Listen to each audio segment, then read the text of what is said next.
The pill bottle rattled in David's hand as he tried to open it. His fingers wouldn't cooperate this morning. Pain shot through his left leg, the one that wasn't really there anymore, and he gritted his teeth against the familiar ghost that lived in his missing flesh. The prosthetic leaned against the bathroom wall, waiting for him to strap it on and pretend to be whole again. "Dad, Owen's awake," Lily called from the hallway. David looked at himself in the cracked mirror. 38 years old, and he looked 60. Gray streaked his brown hair. Dark circles lived permanently under his eyes. 3 scars crossed his right cheek from the explosion that took his leg and killed 6 of his squad mates. "Coming," he said, finally getting the bottle open and swallowing 2 pills dry. The house was small, prefabricated metal and plastic that the colony builders had dropped here 9 years ago, back when Redstone Vale had been full of hope and 8,000 people. Back when Anna had been alive and they'd thought this dusty red planet might actually become something. Owen sat on his bed, clutching the stuffed bear that Anna had made before she died. The boy had her blonde hair and her smile. He'd never met her. She'd bled out bringing him into the world while David had been off fighting in the Dust Belt campaign, losing his leg while his wife lost her life. "Hungry," Owen said simply. "I know, buddy. Let's see what we've got." The kitchen showed the truth of their situation.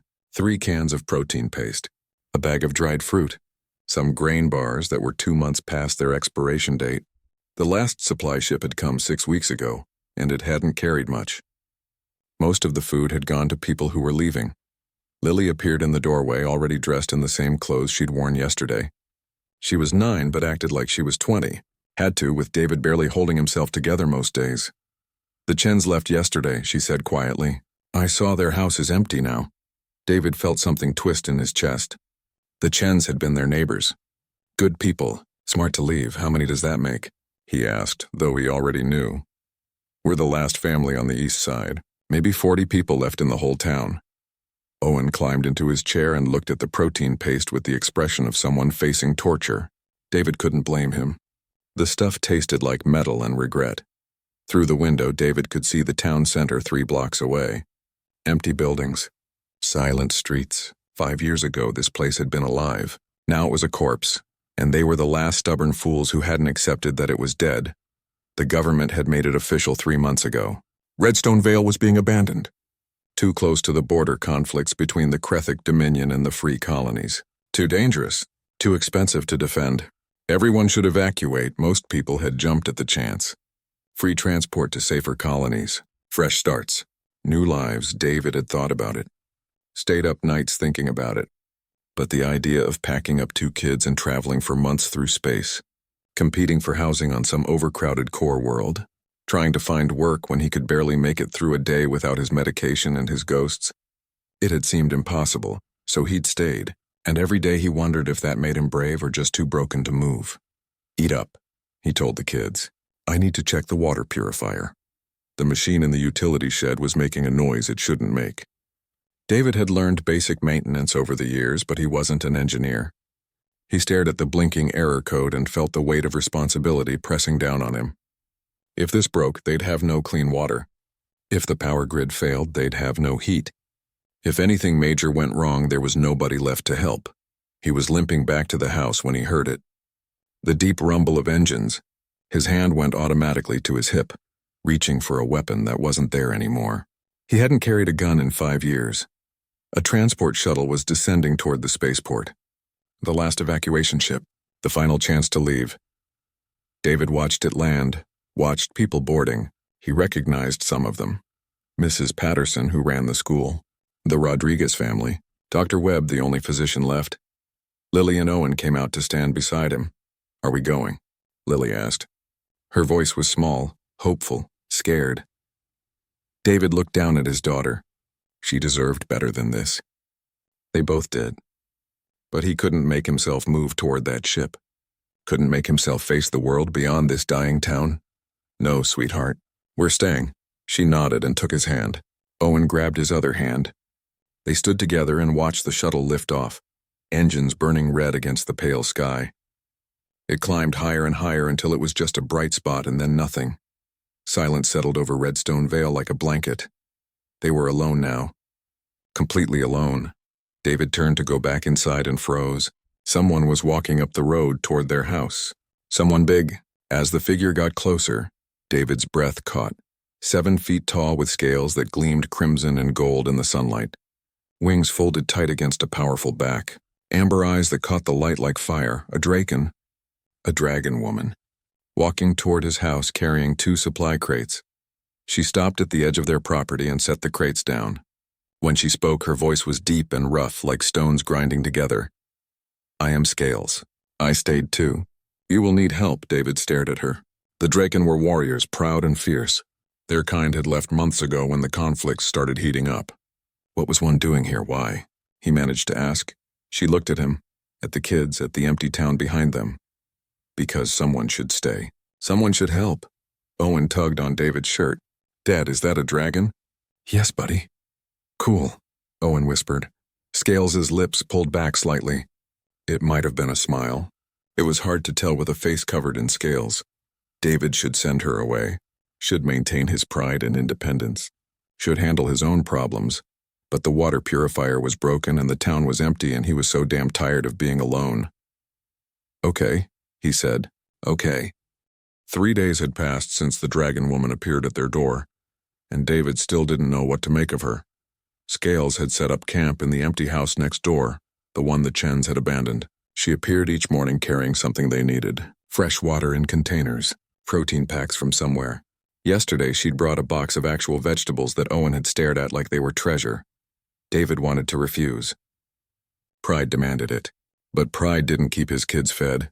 She's nice, Owen announced at breakfast, smearing something green across his face that might have been peas. She's very tall, Lily added, which seemed like a safer observation. David grunted and tried to stand. His prosthetic had been giving him trouble, the joint mechanism grinding in a way that sent pain shooting up his thigh. He made it 2 steps before his leg locked up completely. He hit the floor hard. Dad! Lily was there instantly, trying to help him up. But she was 70 pounds. He was 200, most of it dead weight and bad choices. The door opened. Scales ducked through it, her wings barely fitting through the frame. She crossed the room in 2 strides and lifted David like he weighed nothing, setting him carefully on the couch. Don't, he started to say. Your leg, she interrupted, pointing at the prosthetic. It is broken. It's fine. She made a sound like rocks scraping together. It is not fine. It will damage your body if you continue using it broken. David glared at her. She stared back with those unsettling amber eyes. Owen watched them both like he was at a tennis match. I can fix it, Scales said. I was a combat medic. I have fixed many prosthetics when I don't need. You do need, she said flatly. Your pride is loud, but it does not feed children or fix machines. Lily made a sound that might have been a laugh. David shot her a look. She tried to look innocent and failed. Fine, he muttered. Fix it. Scales unstrapped the prosthetic with careful claws and carried it to the kitchen table. She pulled tools from a bag David hadn't noticed she was carrying. Draken tools, human tools, things he didn't recognize. Her claws moved with surprising delicacy, taking apart the joint mechanism. The lubricant is old, she said, and this connection is worn. You should have replaced it months ago. Yeah, well, the last medical tech left in February. She glanced at him. Why did you stay? The question hung in the air. Owen was playing with his stuffed bear. Lily was watching David carefully like she wanted to know the answer too. Where would we go? David said finally. Carry 2 kids across the galaxy to some overcrowded station where nobody knows us and nobody cares? Try to find work when I can barely walk? Watch my kids go hungry in a different place? You are going hungry here, Scales pointed out. At least here it's our choice. She bent back over the prosthetic. Her claws worked in silence for a while. Then she spoke again, softer this time. I lost my clutchmates in the war. 3 brothers, 2 sisters. I was the medic. I could not save them. David felt something in his chest loosen slightly. I lost my squad. 6 people, my leg. Same day my wife died giving birth to Owen. I wasn't there for either. You were fighting? Yeah. A lot of good it did. Scales held up the prosthetic. Fixed, it will work better now. That night David woke to the sound of crying. He found Lily on the back step hugging her knees. She jumped when she saw him. Sorry, she whispered. I didn't mean to wake you. He sat down beside her, grunting as his leg protested. What's wrong, sweetheart? Are we going to die here? The question hit him like a fist. No, no, Lily, we're not going to die. But there's no food and the water thing is broken and everyone left and... Her voice cracked. Hey. He pulled her close. She was shaking. Hey, we're going to be okay. How do you know? He didn't, that was the truth. He had no idea if they'd be okay. But he was her father, and she needed to believe it. Before he could answer, Scales appeared from the shadows. David tensed, then realized she'd probably been on watch. Dragons didn't sleep much, or so he'd heard. She sat down on Lily's other side. For a moment, nobody spoke. I am afraid too, Scales said quietly. Lily looked up at her. You are? Yes, I'm afraid of going back to my world. Afraid of the war. Afraid of losing more people. She looked at the dark sky. I stayed here because I'm tired of being afraid alone. It is easier with others. But you're so strong, Lily said. Strong and afraid are not opposites. Warriors can be both. David felt something shift in his chest. This alien, this dragon woman, understood something he'd been trying to explain to himself for 5 years. Why are you really helping us? He asked. Scales looked at him. In the darkness, her eyes glowed faintly. Because you remind me of my brother. He had 2 younglings. He was wounded. He was proud. He needed help but would not ask. What happened to him? He died. The younglings died. Because he was too proud and I was too far away. She touched Lily's hair gently with one claw. I'm not too far away now. Lily wiped her eyes. Can you stay? Like stay? Not just next door? David started to object, then stopped. The house had an extra room. They had space. And maybe Scales was right. Maybe pride was just noise. The guest room is empty, he heard himself say. If you want it. Scales looked at him for a long moment. Then she nodded once. I want it. Owen appeared in the doorway, dragging his bear. What's happening? Scales is going to live with us, Lily said. Owen's face lit up like someone had turned on a sun. Really, that's the best thing ever. He ran over and hugged Scales's leg. She went very still, like she didn't know what to do. Then carefully, gently, she put one clawed hand on his head. David watched them and thought maybe, just maybe, they'd find a way through this after all. Dust devils danced across the red plains as Lily carefully connected the wire to the solar panel. Her tongue poked out the side of her mouth in concentration. Beside her, Scales watched with patient amber eyes. Like this? Lily asked. Yes. Twist it 3 times, then secure with the clamp. 3 months had changed everything. The house felt less empty. Owen laughed more. David slept better, or at least differently. The nightmares still came, but somehow having Scales down the hall made them less overwhelming. They'd fallen into routines without planning to. Scales taught Lily how machines worked. David taught Owen his numbers and letters. They worked together to keep the colony's essential systems running, maintaining power and water for the handful of people who'd stayed or drifted in. Got it. Lily held up the repaired panel triumphantly. Good. Now we install it on the roof. Lily beamed. A year ago, she'd been a quiet kid who barely spoke. Now she took apart machinery like she'd been born to it. Scales had a way of explaining things that made sense, breaking complex ideas into simple pieces. David watched them from the porch, his prosthetic working smoothly for the first time in months. Scales had completely rebuilt it 2 weeks ago, adding improvements from Draken military designs. He could walk almost normally now. The pain was still there, but manageable. Owen was drawing in the dirt nearby, creating what he claimed was a spaceship, but looked more like a lumpy potato with wings. Dad, look. Owen pointed at the sky. A supply drone was descending, its engines humming. David felt his whole body tense. That sound, that high-pitched whine, it was too close to the sound of dropships, of battle, of the transport that had carried away the pieces of his squad in body bags. His heart started racing. The world got narrow and dark around the edges. He couldn't breathe right. Couldn't think. His hands were shaking and the sound kept getting louder and louder and... David! Scales was in front of him suddenly, blocking his view of the drone. Her hand rested on his shoulder, warm through his shirt. Breathe with me, she said. In through the nose. Count to 4. He tried to focus on her voice instead of the sound. 1, 2, 3, 4. Now out through the mouth. She breathed with him, slow and steady. The drone landed somewhere behind her. The sound faded. His heart gradually stopped trying to explode out of his chest. It's just a supply drone, she said quietly. You are here. You are safe. The war is over. I know, he managed. I know that. But my body doesn't. Your body remembers the danger. It is trying to protect you. She didn't move her hand from his shoulder. But I am here. The younglings are here. You are not in the battle anymore. David nodded, still shaking. Owen had stopped drawing and was watching with worried eyes. Lily had climbed down from the roof. I'm okay, David said, more for the kids than himself. Just a bad moment. It's okay to have bad moments, Scales said. Warriors carry their battles inside. This is normal. The supply drone had left a small crate. Inside was basic provisions and a message on a data pad. David read it twice, feeling cold. What is it? Scales asked. Colonies officially decommissioned. We're on our own. No more supply drones. No more support, nothing. Lily's face fell. What do we do? David looked at the message, at his kids, at Scales. They had maybe 2 months of food if they stretched it. The water purifiers would last longer, but eventually they'd need parts. The solar panels were old and failing one by one. We figure it out, he said. We always do. That night after the kids were asleep, David found Scales on the roof.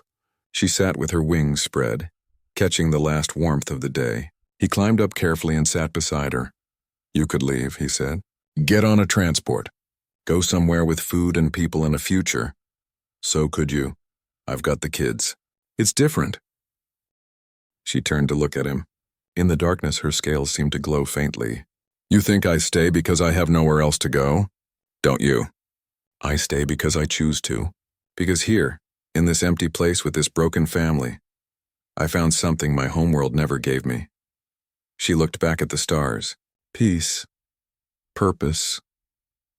People who need me not because I can fight, but because I care. David felt something warm spread through his chest.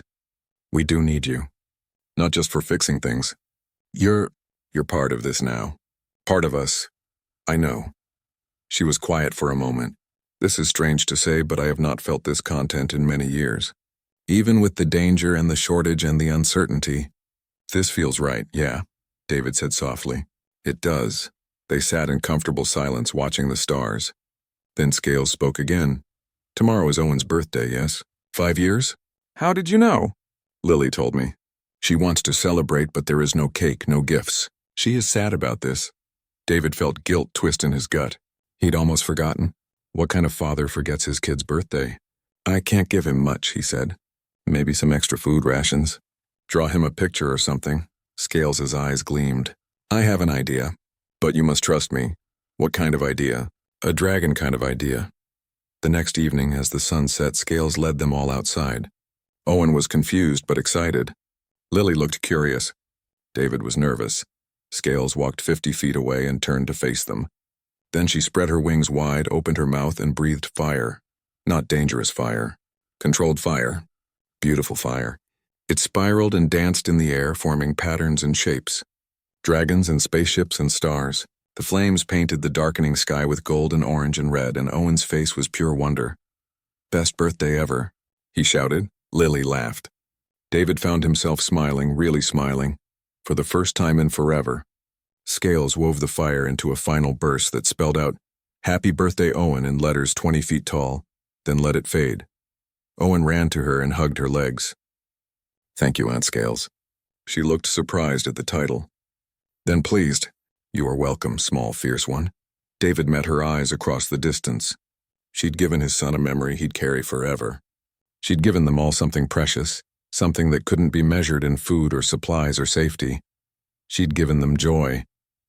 The distress signal came through on the old emergency channel at dawn. David was making breakfast when the communication panel crackled to life for the first time in months. This is Krethik scout vessel Red Talon. We have crashed. Repeat, we have crashed. 3 survivors. Requesting assistance. David's hand froze on the protein pack he'd been opening. Krethik. The insectoid species that had been pushing into colonial space, starting the conflicts that had emptied places like Redstone Vale. Scales appeared in the doorway, already awake. Her scales were dark, almost black. David had learned that meant anger or fear. We should ignore it, she said. There are survivors.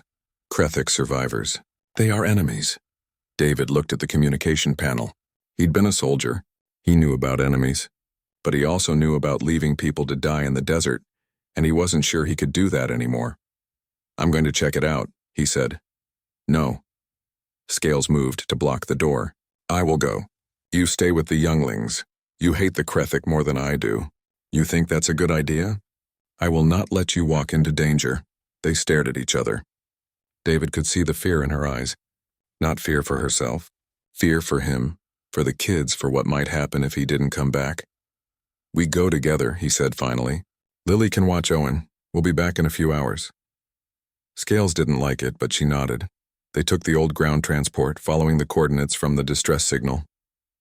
20 miles into the desert, they found the crash site. The Krethic scout ship had dug a trench 100 feet long. Smoke still rose from the wreckage. 3 figures moved near the ship.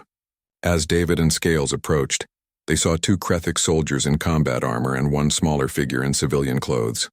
The soldiers immediately raised weapons. David raised his hands. Beside him, Scales tensed, ready to fight. We received your distress call, David said slowly. We're here to help. One of the soldiers, larger than the other, chittered in the Krethic language. His translator unit crackled. Human and Draken together. This is a trick, no trick. We're the only ones left on this colony. You crashed near our town. The smaller Krethic stepped forward. I am Pavik, civilian engineer. Please, we need medical attention. Our pilot died in the crash. The larger soldier, whose translator identified him as Gorath, kept his weapon up. We do not need human help. We will repair our ship. Your ship is destroyed, Scales said flatly. Her voice was cold. You will die here without assistance. Better to die than accept help from a Draken, Gorath spat. Scales took a step forward. David put a hand on her arm. She was vibrating with tension, claws extended. Everyone calm down, David said, using his old command voice. I don't care what wars you're fighting out there. This is my colony, what's left of it. I'm ranking colonial representative, which means I make the rules. You want to survive? You come with us. You want to die in the desert? Stay here. Your choice. Gareth and Scales were staring at each other like they might start killing each other any second. The tension was thick enough to cut. Pavik spoke quickly. We accept. Thank you. Gorath, stand down. Pavik, stand down. That is an order from senior surviving officer. Gorath slowly lowered his weapon. Scales slowly retracted her claws. David let out a breath he hadn't known he was holding. Getting the Krethic back to town was tense. Scales drove while David sat in the back with their guests. Pavik was friendly enough, asking questions about the colony. Gorath stayed silent, watching Scales like she might attack at any moment. The other soldier, whose name was Rith, had a badly broken leg. David did what he could with the medical supplies they'd brought, but the Krethic would need proper treatment. At the house, Lily and Owen stared at the insect-like aliens with wide eyes. Owen hid behind David's leg. Lily stood very straight, trying to be brave. They need help, David told them simply. So we're helping. He set the Krethic up in one of the abandoned houses. Scales refused to be in the same room with them. She disappeared to the roof, and David could see smoke rising as she vented fire into the sky. He found her there after dark. She was pacing, wings spread, radiating anger. They killed my brothers, she said without looking at him. Krethic soldiers. They destroyed my unit. I held my sister while she died and watched Krethic celebrate their victory. I know. You do not know. You did not see it. You did not. Her voice broke. David sat down carefully. You're right. I don't know your pain. But I know mine. I know what it's like to carry dead friends inside you, to hate the people who caused it. Then you understand why I cannot help them. I understand why you don't want to. But you're going to anyway. She turned to glare at him. Why would I do that? Because you're a medic. Because that's who you are underneath the anger and the pain. Because if you let hate make your decisions, the people who killed your family win. Scales closed her eyes. It is too hard. Yeah, it is. But you're the strongest person I know. If anyone can do this, it's you. She was quiet for a long time. Then she spread her wings and dropped off the roof, gliding down to the house where the Krethic were staying. David watched her go and felt proud and worried in equal measure. The next 2 weeks were tense. Scales treated the Krethic's injuries with professional coldness. Gorath remained hostile. Rith was silent and in pain. Pavik tried to bridge the gap, helping repair the power generator and teaching Owen about star navigation. Then the aftershocks came. The ground shook violently. David grabbed Owen as the house swayed. Outside, he heard a building collapse. When the shaking stopped, he ran to check on everyone. Lily was fine, clutching the doorframe. The Krethik were okay, but Scales was missing. She went to secure the water purifiers, Lily said, voice shaking. David ran. The building that housed the purifiers had partially collapsed. He could see Scales inside, trapped under fallen metal beams, her wing bent at a wrong angle. "Help!" he shouted. Gorath appeared beside him. Without a word, the big Krethik soldier grabbed a beam and lifted. David pulled Scales free. She was unconscious, bleeding from a cut on her head. David worked on her using everything she'd taught him. Stop the bleeding. Check for broken bones. Keep her warm. His hands shook but stayed steady enough. Gorath watched. You care for her. She's family. Even though she is Draken?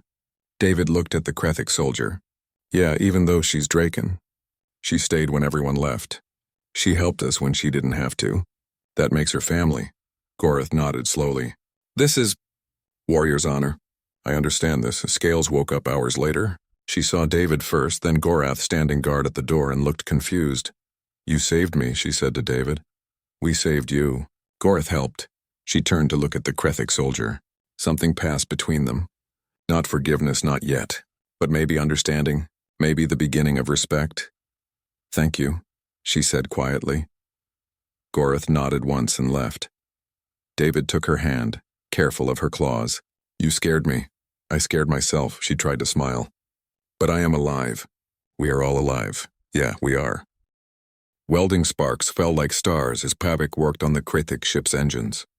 2 weeks had passed since the aftershocks. Scales's wing was healing. The town had survived. And slowly and possibly the barriers between species were starting to crack. David watched Gorath teaching Owen how Krethik warriors did hand exercises. The big soldier was surprisingly gentle with the 5-year-old, showing him movements and praising his attempts. Owen giggled every time Gorath's mandibles clicked together. Your younglings are strong, Gorath said as David approached. They survive much hardship. They're tougher than I am sometimes. You are tough in different ways. I misjudged you, human David. I thought you weak because you are wounded. But staying here, raising younglings alone, keeping this place alive. Gorath made a gesture that David had learned meant respect. This is warrior's strength, thanks. I think. Pavik emerged from under the ship, wiping his hands. Good news. The engines will fly. Bad news. We need 2 more days of repairs. Rith, the other soldier, limped over. His leg was nearly healed. We could leave today if we must. No, Gorath said. We repair properly. We do not leave debts unpaid. That afternoon, Pavik pulled David aside. When we leave, we can take you. All of you. The younglings, Scales, you. There is a colony world safe and far from the conflicts. Food, schools, medical care. Everything you need. David felt something twist in his chest. A safe place? Yes, I have contacts there. I can guarantee you housing, work. The younglings would have futures. It was everything he should want. Everything Lily and Owen deserved. A real life instead of surviving day to day in an abandoned town. He found Scales in the garden Lily had started. Somehow, impossibly, green things were growing in the red soil. Scales was carefully watering them, her injured wing held close to her body. The Krethik offered us a way out, David said. Transport to a safe colony. New start, Scales's hand stilled on the watering can. That is good, is it? She looked at him. Your younglings would be safe. They would have opportunities. You would have medical care. This is what you should want. What about what you want? I want... She trailed off, looking at the small green shoots pushing through the dirt. I want to stay here, but that is selfish. The younglings need more than I can give them. David sat down on the garden's edge. His prosthetic ached. It always did when it was going to rain, which was rare on this dry world. I built Anna's grave over there. He pointed to a small stone marker near the eastern fence. Spent 3 days digging in this hard soil. Put her name on it. Promised her I'd take care of the kids. Scales sat beside him. You have kept that promise, have I? Or have I been keeping them in danger because I'm too scared to face the galaxy? You have given them love, safety, a home. These are not small things. They sat quietly. Then Lily's voice called from the house. Dad, Scales! Come quick. They found Lily and Owen in the living room. Owen was bouncing with excitement. Lily looked serious but happy. Tell them, she said to Owen. Owen grabbed David's hand. Pavik says we can go to a new place with lots of kids and food and everything. Can we go, Dad, please? David's heart clenched. You want to go? Owen's face scrunched up. I want to go to school and have friends, but I don't want to leave Aunt Scales. Can she come too? David looked at Scales. She looked back at him. Something passed between them, something that had been building for months. What do you want, Lily? David asked. Lily sat down carefully. I want Owen to have friends. I want to go to a real school. She looked at the floor. But this is home now. We built it. All of us together. And Scales is family. I don't want a new start if it means leaving her or leaving what we made here. Scales could come, David said. Could I? Scales asked quietly. Would I be welcome in this new colony? A Draken among humans and Krethik. David realized he didn't know. Maybe yes, maybe no. The galaxy was still full of species who hated each other for old reasons. Before he could answer, alarms blared.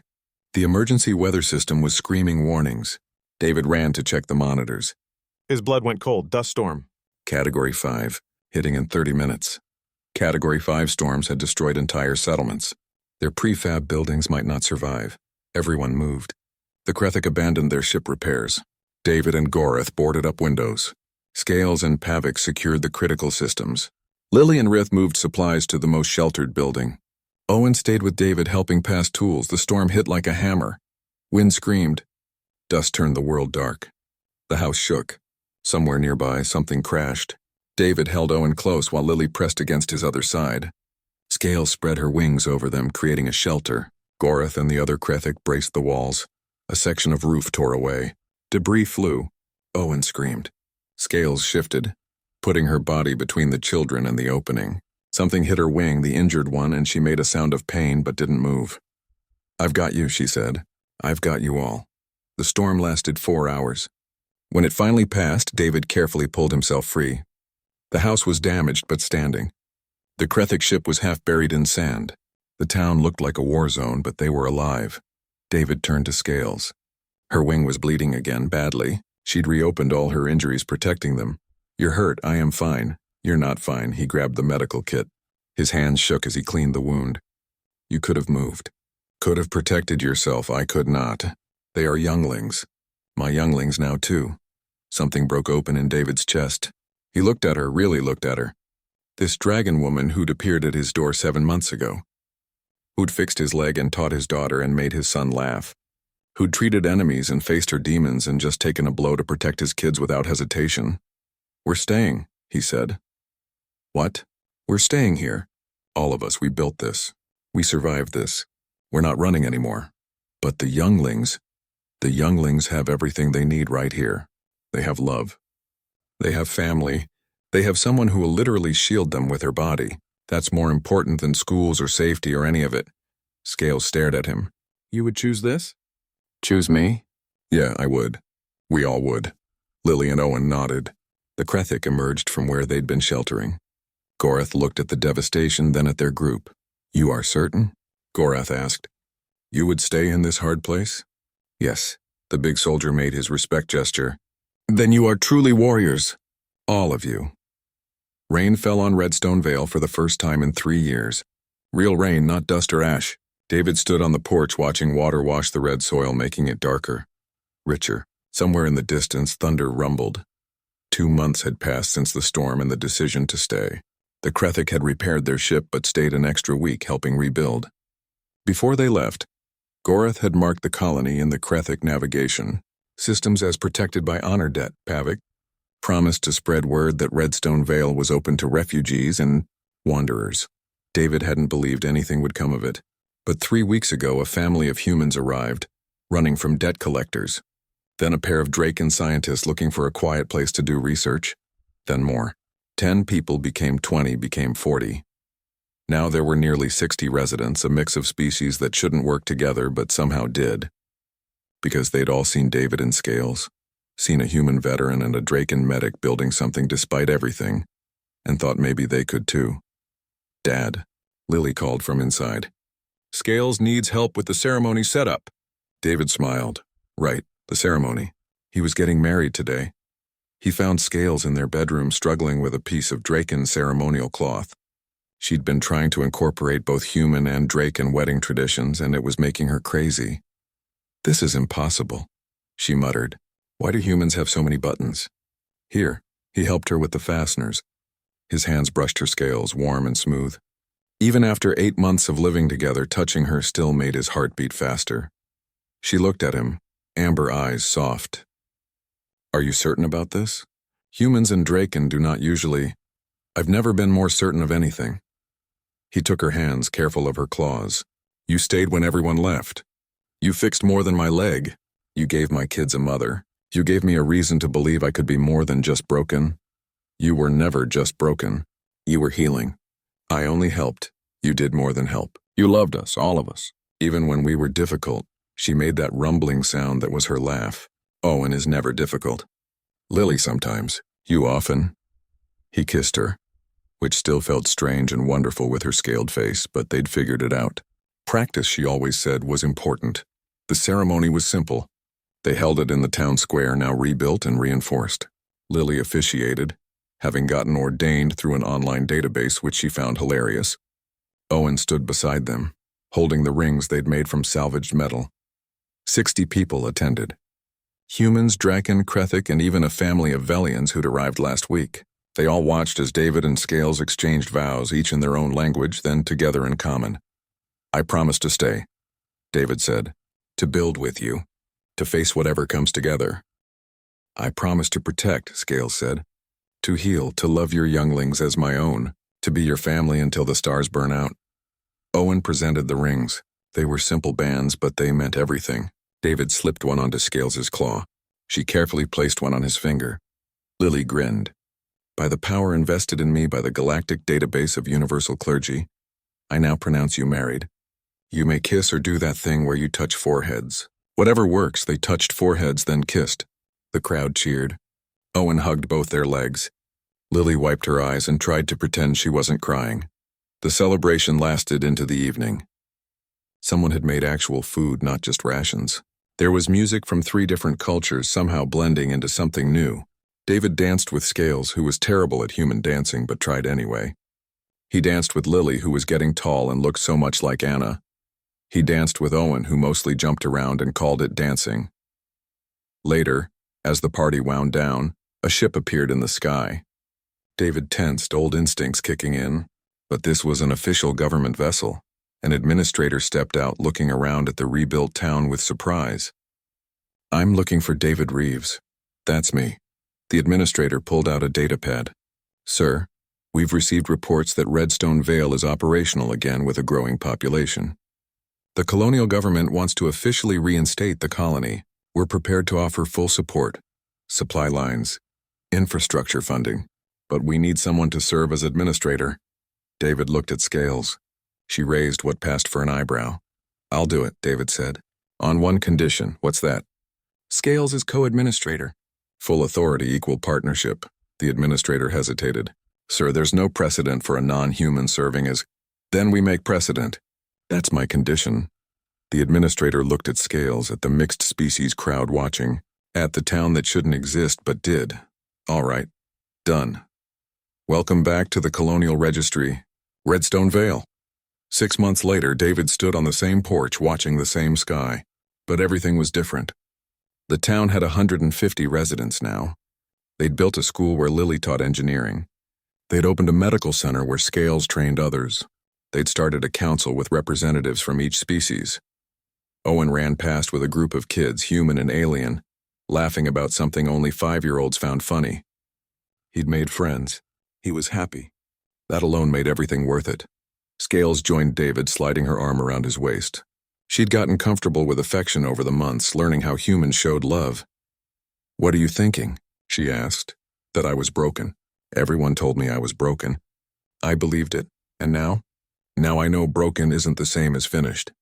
Broken things can be fixed, or they can be made into something new, something better. She rested her head on his shoulder, an awkward angle because she was taller, but they made it work. We built something good here. We built a home. Yes, we built home. Inside, Lily was working on lesson plans for tomorrow. Owen was drawing pictures of dragons and spaceships, his 2 favorite things combined. The house smelled like the dinner Scales had cooked, a fusion of human and Draken cuisine that was starting to become their tradition. David had lost a leg and a wife and most of his hope.